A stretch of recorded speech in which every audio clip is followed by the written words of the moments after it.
Welcome back to today's episode. Yes, it's outstanding. We're having the leftover of the cherry pie. Let me tell you about this for a second. This is so great because we visited so many shops, the traditional shops as well, the small family operated corner shops, and the big supermarkets as well to find the right cherries. It's very, oh my God, it's very expensive. So a very simple cherry pie became sort of a luxury to make it at home. It would have been so much cheaper if we buy it ready made in the shop, packed up, packaged up, but we decided to do it from scratch. So we are from Eastern Europe and we are based in London, UK. And in the London Palladium, there is a new production of Evita. And because we are from Eastern Europe, obviously we are very sensitive to this topic. And very soon we're gonna go and watch it.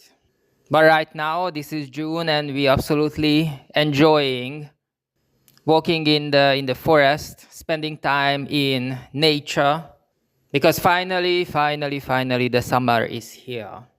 And I can wear shorts and, well, I'm not really sure if it's a good idea to wear shorts when you're going to a very dense forest anyway.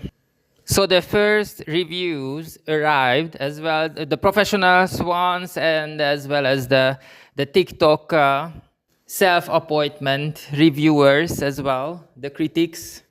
And I said, oh my God, I absolutely love this when a theater production has something in it that sparks conversation, a discussion, and it certainly does because Rachel Ziegler, who plays Evita, sings obviously the main song, Don't Cry For Me, Argentina, and she doesn't do it inside the theater. Rather, she's going outside and singing outside for the people in the street.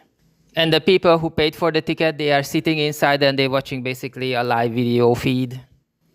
I always find it very interesting when, you go to a theater, you sit down, you watch the stage, and suddenly the actor walks in to the room from behind you, using not the door on the stage, but the door where you, actually, the people who paid for the ticket, enter the room.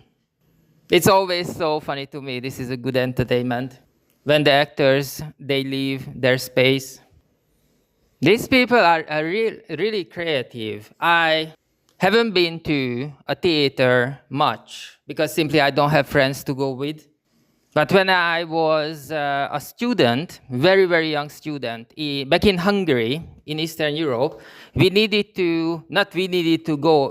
had the opportunity to go to the theaters basically for free or for a very discounted price if they couldn't fill up the seats.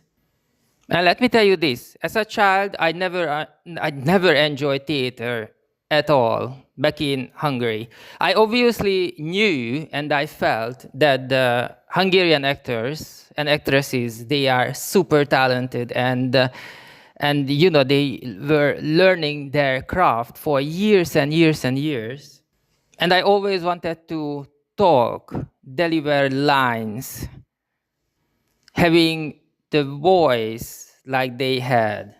But when it came to a full-length theatrical production, what we watched with the class, with 20, 30 of my classmates going in, I never really enjoyed it. And I learned it years and years later when, after high school, I went to see the world. I lived and worked in 5 different countries, ending up in the United Kingdom, in London.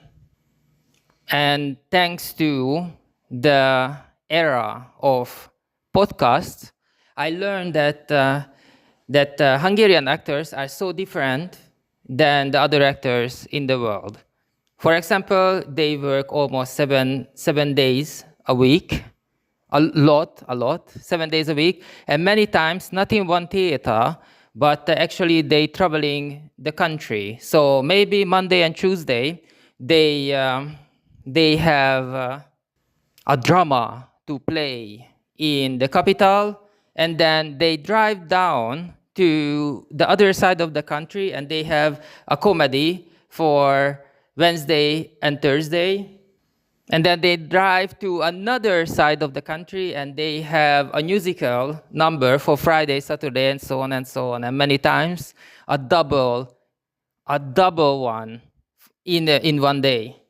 And they do it in the afternoon, in the evening, and in the morning time, very early in the morning, they actually play in movies. So they are shooting a movie. So they like basically never sleep. And I clearly remember when I went over to my friend Cedric, who I talk about all the time on this channel. So I went over to Cedric and he showed me YouTubers, and we watched them together on his laptop in his room, and I said, oh my God, so much energy, what a performance. And they are talking about eating a blueberry muffin at the local coffee shop. And you know why Hungarian actors and actresses, why they don't have this energy? And obviously, the reason is because they sleep like 4 or 5 hours, and that's it, and they work almost 7 days a week. So they need to preserve their energy, obviously. And the reason I'm talking about this today, because I had a very long online session with my friends, and we talked about theater. And the question was, that sparked this hour-long discussion, if the traditional theaters back in Hungary, because we are Hungarian, so we talk about Hungary, not other countries, if they should receive taxpayer support, or they should be cut off life support and need to be on their own, making their budget from ticket sales. And it's obviously a very, very difficult thing because in Hungary, it used to be a socialist country until 1990, and everything belonged to the state. And all these decades were not enough to change the system.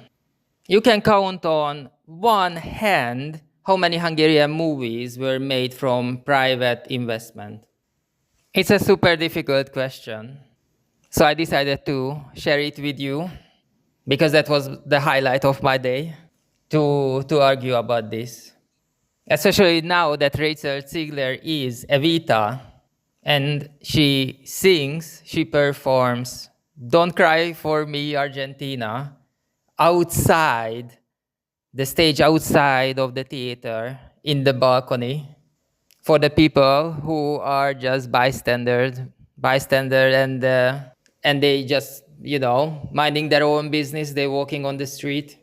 And just a little fun fact for the end of this episode, the movie Evita with Madonna and Antonio Banderas was actually shot in Hungary, in Budapest. And I remember that everyone was talking about this. There was absolutely no other news at that time.